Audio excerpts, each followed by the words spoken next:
রাধে রাধে, গোপী গোপী রাধে রাধে বলে। তো যারা পড়ুয়া বন্ধু রয়েছে তারা নিমাইকে বলছে, নিমাই এটা আবার কি ধরনের নাম?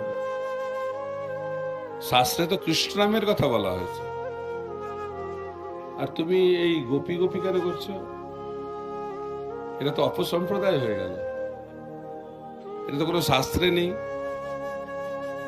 যখনই পড়ুয়ারা বলেছে নিমাইকে কৃষ্ণ নাম করতে, তখন মহাপ্রভু নিমাই আরো রেগে গেছে যে কৃষ্ণের নাম করব আমি? কৃষ্ণ সম্বন্ধে অনেক কিছু বলেছে। তো সেটা শুনে পড়ুয়ারা আরো খেপে গেছে, আরে কৃষ্ণ সম্বন্ধে এরকম বলছে। তারপরে মহাপ্রভু একটা লাঠি নিয়ে পড়ুয়া বন্ধুদেরকে তাড়া করেছে মারবে বলে, আর মহাপ্রভুর বন্ধুরা ভয়ে পালিয়ে গেছে। তো অনেক দূরে চলে যাওয়ার পরে যখন সমস্ত বিপদ থেকে মুক্ত হয়েছে, তারা একটা মিটিং করেছে। মিটিং এ তারা বলছে, নিমাই নিজেকে কি ভাবে?